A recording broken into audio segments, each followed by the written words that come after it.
Oke, hai semuanya.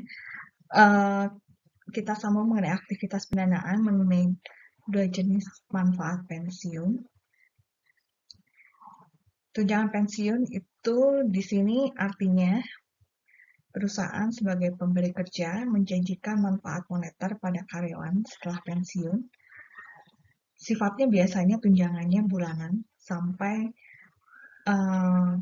pegawai tersebut meninggal. Untuk manfaat karyawan first-timer lainnya atau manfaat pensiun, tapi sini sifatnya yang bersifat tunjangan non-pensiun yang disediakan pemberi kerja setelah pensiun, misalnya perawatan kesehatan dan asuransi jiwa. Jadi tunjangan di sini sifatnya adalah tunjangan pendukung daripada tunjangan utama pensiunnya,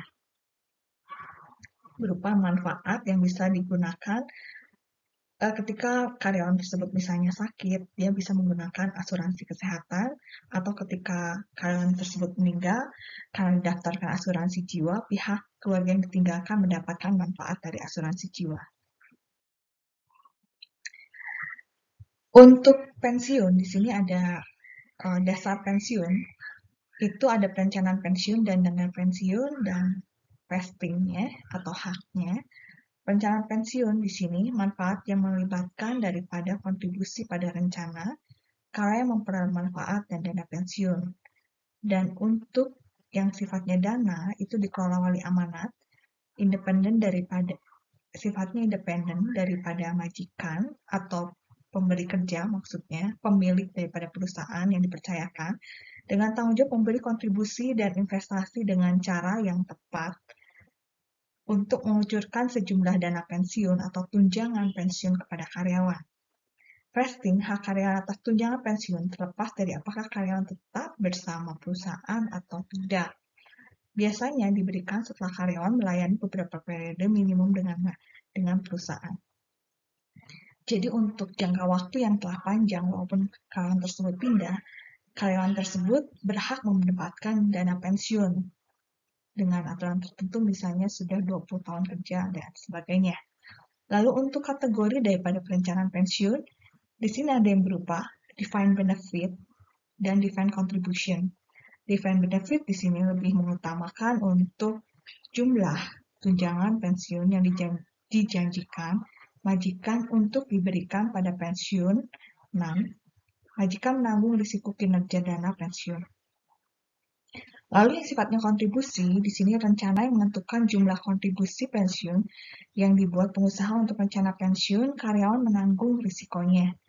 Jadi di sini artinya ada perencanaan atau nilai yang dibuat oleh perusahaan dari kontribusi pensiun untuk rencana pensiun, dan karyawan bisa menanggung sejumlah risiko di sini.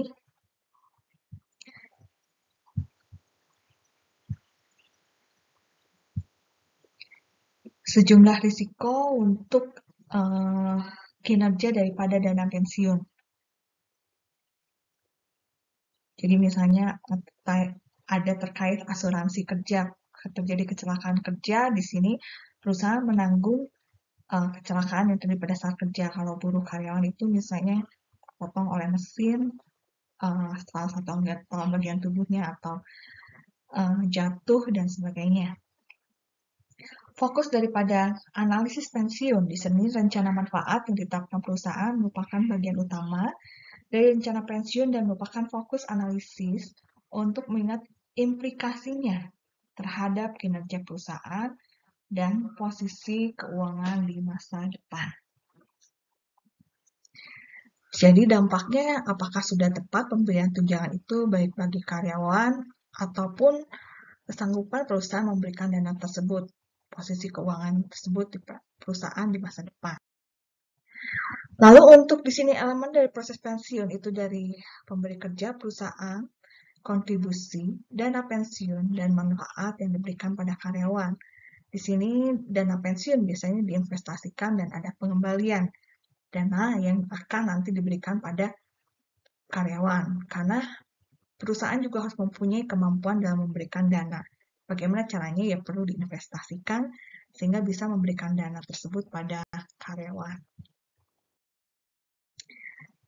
Investasinya gimana? Ya bisa di saham atau di bank, deposito, dan sebagainya. Lalu untuk postretirement benefit, di sini ilustrasi akuntansi pensiun dan pencairan untuk rencana manfaat ditetapkan. Kontribusinya misalnya direncanakan adalah berupa 15 tahun, kontribusinya 4.942 per tahun. Dan yang diperlukan untuk akumulasi menjadi 134.200 diskonnya 8% per tahun. Dana yang dibutuhkan pada masa pensiun karyawan untuk nilai sekarang 10 pembayaran itu 20.000 per tahun dengan tingkat diskonto 8% per tahun menjadi 134.200. Manfaat tahunan dari $20.000 dibayarkan kepada karyawan selama 10 tahun, jadi manfaat sama dengan $20.000 per tahun. Definisi alternatif kewajiban pensiun itu bisa accumulative benefit obligation dan project benefit obligation. Accumulative benefit obligation itu adalah nilai hadiah aktuaria dari tunjangan pensiun masa depan yang dibayarkan pada karyawan saat pensiun berdasarkan kompensasi dan layanan mereka saat ini hingga saat ini. Perkiraan aktuaria manfaat pensiun masa depan untuk project base, kalau ABO itu langsung hadiah pada saat itu yang dibayarkan pada karyawan dari hingga saat ini. Kalau projected itu yang akan diharapkan diterima di masa depan. Untuk hubungan antara plan aset dan funded statusnya, plan aset itu dana kontribusi rencana tersebut, aset rencana yang diinvestasikan tadi di pasar modal.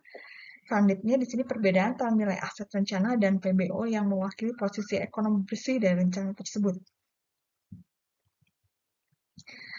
Dan ada catatan, rencana kelebihan dana atau kekurangan dana ketika nilai aset rencana melebihi atau kurang daripada projected-nya. Ya. Ini harus dilihat rencana dan projected-nya dan realisasi ya. Lalu untuk yang biaya pensiun, cost-nya, ekonomi pensiun cost, biaya bersih yang timbul dari perubahan posisi ekonomi bersih, mencakup komponen berulang dan tidak berulang bersama dengan laba atas aset rencana. Biaya pensiun berulang ini biasanya terdiri dari dua komponen, yaitu service cost dan interest cost. Service cost itu adalah nilai manfaat pensiun aktuaria saat ini yang diperoleh karyawan. Sedangkan interest cost adalah peningkatan kewajiban manfaat yang diproyeksikan timbul. Jadi kalau nilainya ada penambahan itu karena efek inflasi dan efek bunga dari tahun ke tahun itu jadi interest cost ya. Biaya pensiun yang tidak berulang itu ada dua komponen, actuarial gain or loss, perubahan PBO, dan prior service cost dari efek perubahan aturan rencana pensiun pada PBO.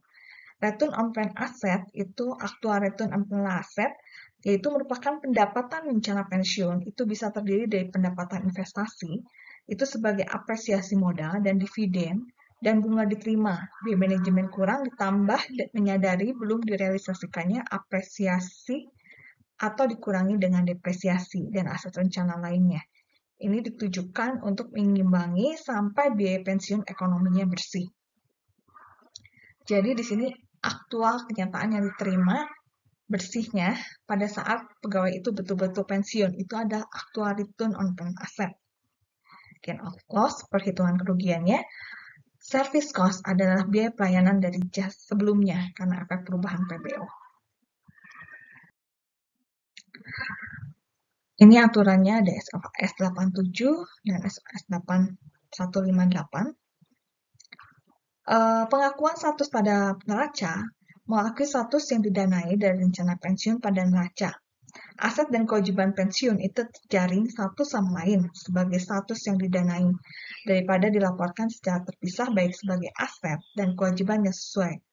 Perusahaan tidak melaporkan status rencana pensiun yang didanai sebagai item baris yang terpisah, sebaliknya itu tertanam dalam berbagai aset dan kewajiban. Untuk pengakuan biaya pensiun di sini, biaya pensiun itu diakui dalam laba bersih, yaitu biaya pensiun periode bersih yang versi dihaluskan dari biaya pensiun ekonomi aktual untuk periode tersebut atau pengembalian aset rencana yang diharapkan.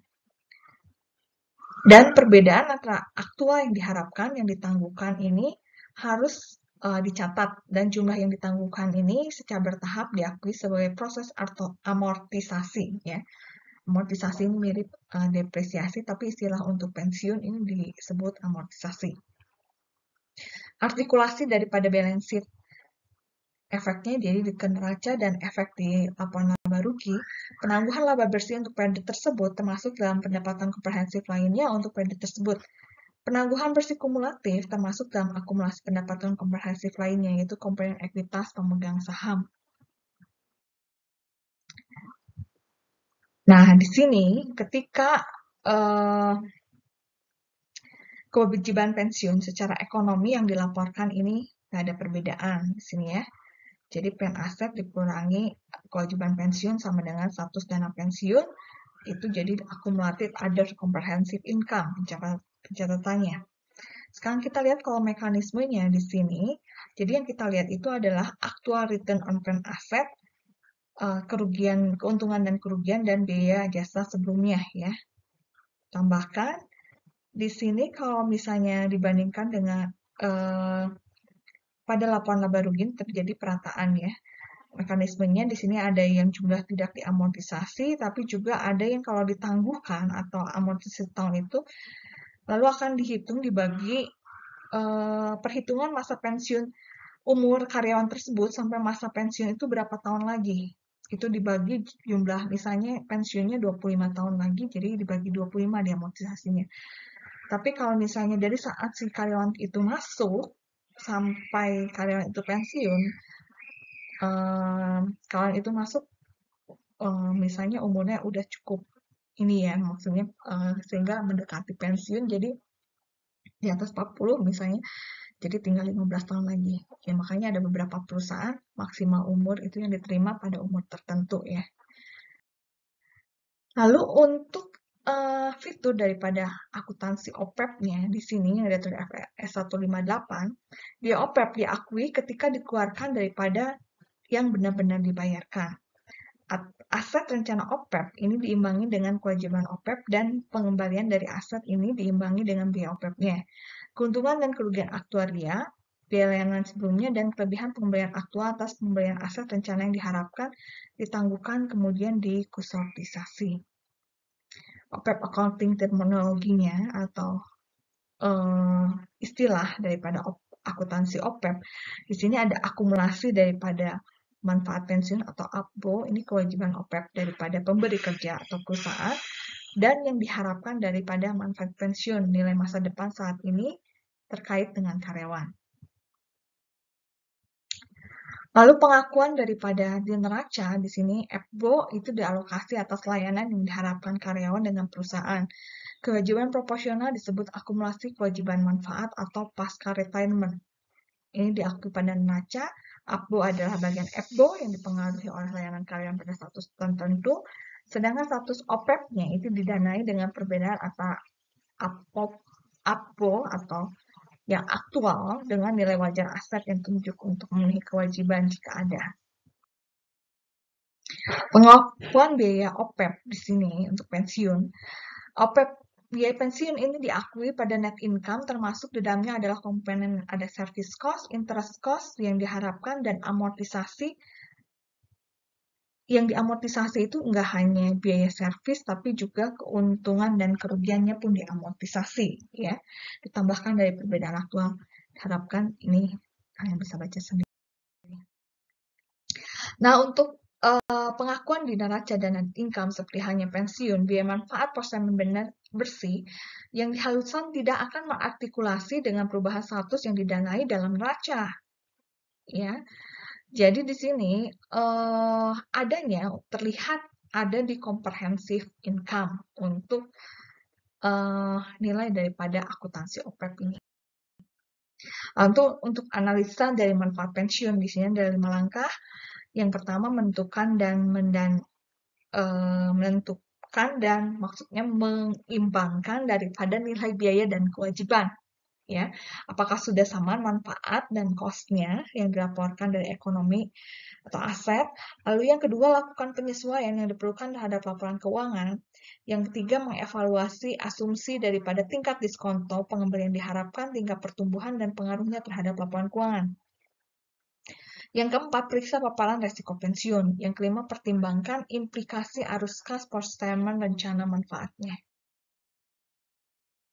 Nah, untuk dasar daripada kewajiban kontingensi dan komitmen, kontingensi itu adalah potensi kerugian dan keuntungan yang resolusinya tergantung pada satu atau lebih peristiwa di masa depan. Jadi, kewajiban kontingensi ini sifatnya klaim potensi pengeluaran uang di masa depan. Kerugian, kalau aset ini penambahan sumber daya, ya. Untuk mengungkapkan kewajiban kontingensi di sini, setidaknya memang probable atau kemungkinan wajar terjadinya lebih dari 50% ya. Demikian pun untuk dianggap sebagai aset jika probabilitas realisasinya sangat tinggi. Kalau realisasinya sangat rendah, enggak. Ya, seperti kalau orang diprediksi atau diramal, ya bukan diramal, itu 1 tahun depan itu prospeknya baik, bisnisnya apa gimana itu memang probable-nya tinggi atau rendah, misalnya seperti itu. Tapi dengan sebetulnya mengacu juga dengan sifat-sifat yang dimiliki orang itu sebenarnya. Orang meramal itu dengan karakteristik sifat dan hasil bicara atau komunikasi sebenarnya. Kegiatan atau aktivitas apa yang dilakukan si orang itu pada saat itu ya. Lalu untuk analisis kontingensi, sumbernya itu adalah informasi yang bermanfaat. Bisa berupa catatan, manajemen discussion and analysis, atau pengungkapan pajak yang ditangguhkan. Kegunaan analisis ini meneliti perkiraan manajemen, yang kedua menganalisis catatan mengenai kontingensi termasuk di dalamnya deskripsi kontingensi dan tingkat risikonya, lalu mengenali juga bias untuk tidak mencatat atau meremehkan kewajiban kontingen, dan waspadalah terhadap big bet atau money besar. Jadi kerugian itu dicatat besar-besaran pada suatu tahun tertentu atau momen waktu tertentu, ya. Padahal itu hanya pengalihan. Jadi kerugian itu terjadi dalam beberapa tahun, tapi dimasukkan pada 1 tahun tertentu saja. Dan untuk menganalisis juga catatan pajak tangguhan untuk ketentuan yang tidak diungkapkan dan kerugian di masa depan. Catatan kerugian tidak mengubah eksposur risiko, tidak memiliki konsekuensi arus kas, dan tidak memberikan juga dampak apa-apa. Jadi dampaknya juga dilihat dari waktu ke waktu pada komponen daripada laporan keuangan itu, ya. Lalu dasar dari komitmen, ada kontingensi, ya, ada komitmen. Jadi komitmen itu kalau kontingensi kemungkinan potensialnya, kalau komitmen itu adalah potensialnya terhadap sumber daya perusahaan karena kinerja masa depan yang di bawah kontrak. Jadi ini sifatnya komitmen itu realisasinya berupa kontrak. Lalu untuk catatan MDA dan pengajuan SEC, di sini analisis yang bermanfaat itu meneliti komunikasi manajemen dan apa yang diberitakan atau diinformasikan oleh pers atau media massa mengenai perusahaan tersebut, dan juga apa yang dikomunikasikan manajemen itu sesuai atau tidak ya. Lalu menganalisis juga catatan mengenai komitmen termasuk deskripsi komitmen dan tingkat risikonya, jumlah risiko dan bagaimana diperlakukannya dalam menilai paparan risiko, kondisi kontrak waktu, dan mengenali bias untuk tidak mengungkapkan komitmen. Dan kalau tidak diungkapkan, itu alasannya apa supaya bisa ada penjelasan atau argumennya ya. Dan mengapa terjadi bias gitu ya. Lalu tinjau pengakuan SEC untuk ini seperti OJK kalau sekarang ya, untuk rincian daripada komitmennya. Nah, untuk yang sifatnya off balance sheet atau tidak dilaporkan dari laporan keuangan, itu adalah tidak tercatatnya kewajiban pembiayaan. Lalu motivasinya untuk menjaga utang dan neraca, bagian dari landscape yang selalu berubah di mana sebagai salah satu persyaratan akuntansi dibawa untuk lebih mencerminkan kewajiban dari transaksi pembayaran off balance sheet tertentu. Cara-cara baru dan inovatif dirancang untuk menggantikannya. Beberapa transaksi itu biasanya tidak dimasukkan ke neraca. Misalnya sewa operasi yang tidak dapat dibedakan dari sewa modal. Jadi nggak terlalu ada perbedaan secara eksplisit antara sel operasi dan sel modal. Lalu melalui suatu perjanjian, ini perusahaan setuju untuk menjalankan barang melalui fasilitas pengolahan, perjanjian tertentu sifatnya, atau pengaturan take or pay, di mana perusahaan menjamin untuk membayar barang apakah diperlukan atau tidak. Lalu usaha patungan tertentu dan kemitraan terbatas, pengaturan pembiayaan produk di mana perusahaan menjual dan setuju untuk membeli kembali persediaan atau menjamin harga jual. Ya tadi ada perjanjian tertentu bahwa sifatnya di sini untuk ada manfaat yang mereka peroleh di kemudian hari di sini. Walaupun mitra di sini ada hubungan istimewa ya, ada patungan tertentu, ada pengaturan biaya dan sebagainya, dan ternyata barang yang dijual itu hanya titip, bisa dibeli kembali, misalnya seperti itu ya. Ini biasanya tidak diungkapkan atau sifatnya off balance sheet. Lalu jual piutang dengan jalan lain dan catat mereka sebagai penjualan daripada kewajiban, lalu menjual piutang sebagai dukungan untuk utang yang dijual pada publik, dan komitmen pinjaman yang luar biasa.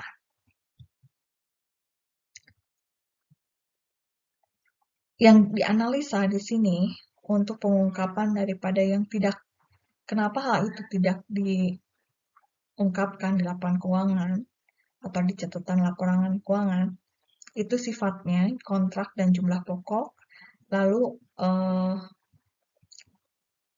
tempo daripada instrumennya atas kreditnya, risiko pasarnya, permintaan kas, lalu kerugian secara akuntansi yang terjadi pada kontrak-kontrak yang gagal untuk dilakukan, lalu hubungan kolateral dengan sekuritas dan risikonya, lalu konsentrasi daripada risiko kredit antar pihak dan antar kelompok, lalu kegunaan analisis di sini untuk menajamkan kembali komunikasi manajemen dan tadi ya, apa yang diformasikan oleh media massa, dan menganalisa juga catatan dari keuangan yang direncanakan, mengakui juga pengungkapan kewajiban keuangan, lalu mereview daripada pencatatan SEC secara detail untuk laporan keuangannya.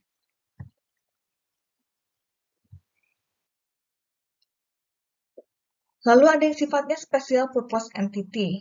Special purpose entity ini dibentuk dan disponsori oleh perusahaan. Jadi suatu perusahaan besar merencanakan membuat perusahaan tertentu yang beda namanya dan tidak diinformasikan dalam catatan laporan keuangan, tentunya bahwa ada hubungan istimewa. Padahal dana pembentukan perusahaan itu jadi perusahaan tertentu, perusahaan A misalnya mendirikan perusahaan X ya, tapi dia terlihatnya ada si perusahaan A itu selalu ada transaksi dan perusahaan X itu menjadi langganan perusahaan A. Padahal perusahaan X sendiri adalah disponsori perusahaan A. Jadi dia pinjam beli barang tersebut tapi belum bayar, dikasih terus oleh perusahaan X. Akhirnya perusahaan X kan lama-lama dananya menipis,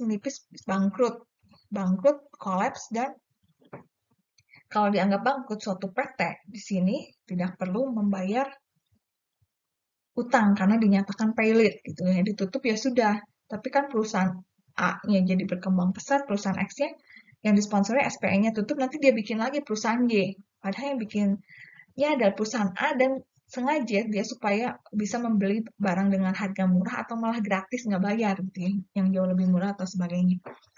Biasanya untuk mengurangi ini terkait dengan kewajiban SPE, terkaitan juga dengan tadi arus kas ya, supaya nggak terlalu kelihatan oke lah bayar tapi harganya murah misalnya seperti itu, atau bayarnya hanya baru 30%, 50% dan sebagainya. Ya sifatnya adalah untuk menutupi hutang biasanya dan meningkatkan equity investment, atau juga tujuannya untuk cash flow dan untuk meningkatkan daripada aset laba perusahaan ya. Biasanya dalam masalah piutang sih ya, ini special person ngasihin uang cash, ini piutang usaha ya. dijual, ini ngasih cash. Ini biasanya supaya nggak ketahuan buat jual piutang special purpose entity, jual ke pasar obligasi, ini dapat cash gitu ya, cashnya ngalir ke sini.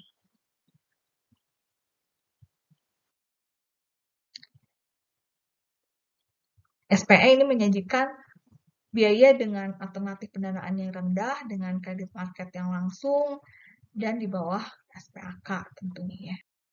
Ini banyak semua perusahaan besar membentuk SPE, tapi yang betul-betul rapih dan mencolok itu kalau yang rapih nggak terlihat gitu ya.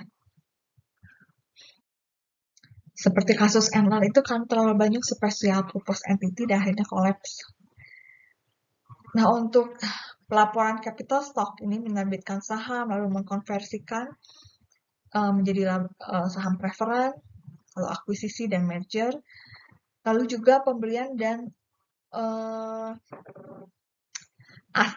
obligasi yang expired atau dibeli kembali atau stock split saham ya.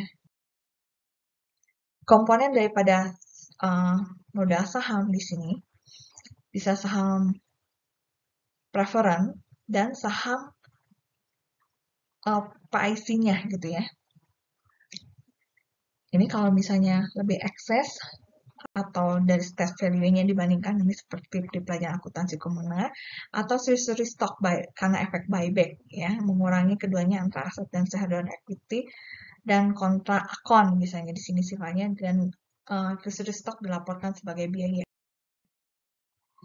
Preferred stock ini biasanya wajib untuk membayarkan dividen dan prioritas likuidasi, ada convertibility, profisi kas, dan non-voting right. Dan sedangkan untuk common stock atau saham biasa, ini saham yang memiliki laba atau risiko reward daripada kinerja perusahaan. Ya. Basic daripada retained earning, untuk modal biasanya dimiliki suatu perusahaan merefleksikan akumulasi daripada laba yang tidak didistribusikan, kerugiannya. Retained earning ini main source daripada dividen distribution. Nah, untuk dividen ini bisa berupa cash, bisa berupa stock, atau ada adjustment, appropriate retained earning, terus klasifikasinya, lalu concern pada requirement dan retention daripada retained earning-nya.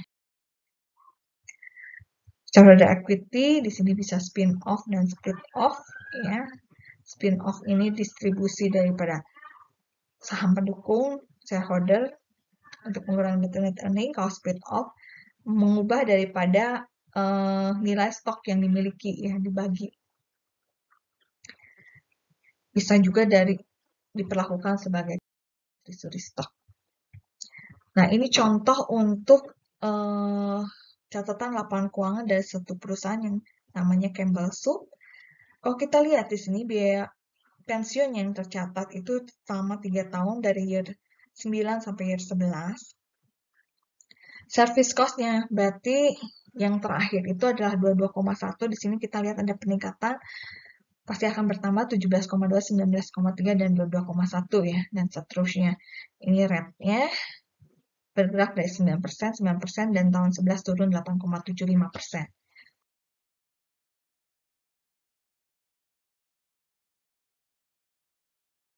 Kita lihat pertanyaannya, service cost tahun 11 itu 22,1 mencerminkan apa, dan berapa discount rate untuk tahun 2011, dan gimana perubahannya dari rate tahun 2010.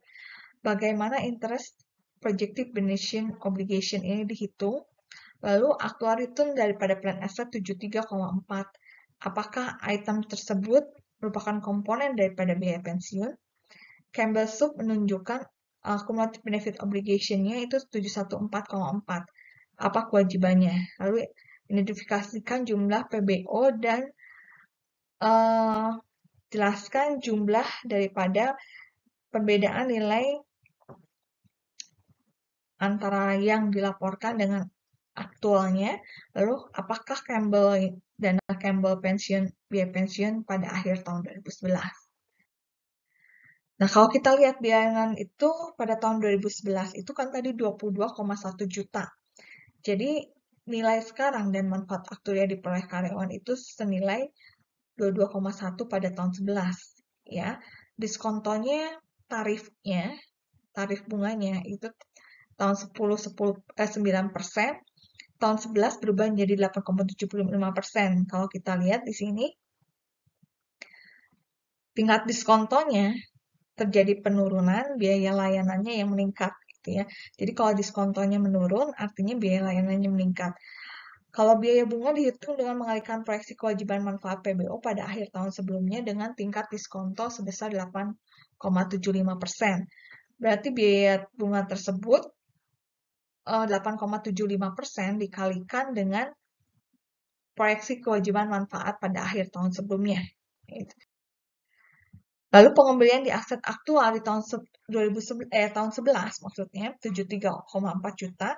Ini terdiri dari pendapatan investasi ditambah apresiasi atau depresiasi aset rencana yang direalisasikan atau yang belum direalisasi. Tingkat pengembalian diharapkan adalah 9% pada aset rencana dengan nilai pasar aset rencana di awal periode 773,9 juta. Jadi artinya pembelian diharapkan itu perhitungannya berarti dari rencana awal 773,9 juta dikali 9%, jadi nilai yang diharapkannya adalah 69,95. Pembelian aktual dikenakan biaya pensiun untuk lebih banyak fluktuasi, volatilitas di pasar keuangan, dan karenanya meningkatkan volatilitas biaya pensiun tahunan. Akibatnya pembelian yang diharapkan digunakan dalam menentukan biaya pensiun. Perbedaan antara pembelian aktual dan yang diharapkan akan dikortisasi selama periode yang tepat, ya. Kalau yang pertanyaan itu akumulasi secara aktualnya masa depan, itu artinya adalah kewajiban pemberi kerja jika rencana tersebut dihentikan. Kewajiban manfaat yang diproyeksikan PBO adalah kewajiban pemberi kerja untuk pensiun karyawan berdasarkan tingkat kompensasi di masa depan. Perbedaan antara PBO proyeksi dengan akumulasi, maksudnya bukan benefit obligation dengan 5,75%. Pada tahun 11, perbedaan PBO dan ABO terlihat itu sebesar 113,3 juta. Ya. Nah, refleksi kasih dengan nilai karakter NHK-AIS seperti awal dan akhir masa kerja bagi orang Lewi di bilangan 8 ayat 23-26. Perusahaan kita sebagai pemilik usaha atau sesama karyawan memberikan kasih kepedulian yaitu hendaknya membiarkan orang tua menikmati masa tuanya atau pensiun pekerjaan yang lebih ringan dan tidak memberikan pekerjaan yang berat, ya. Biasanya pada umur 25 itu dianggap matang, jadi wajib bertugas, tapi tidak lebih dari umur 50. 50 ini tadi dibebaskan tugas. Dia boleh membantu saudaranya di kemah pertemuan dan menjalankan tugas mereka, tapi tidak usah lagi karena yang menjabat pekerjaan tersebut. Demikianlah harus dilakukan pada orang Lewi mengenai tugas mereka.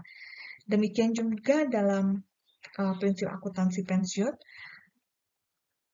ya, dalam tunjangan pensiun secara antropologi pengakhir kita menunjang orang tua yang sudah usianya lanjut, ya, dan tidak membebani dengan pekerjaan yang sifatnya berat. Jadi kita berusaha mandiri dan bisa menghasilkan sendiri, ya. Kenapa? Karena semakin lanjut usia itu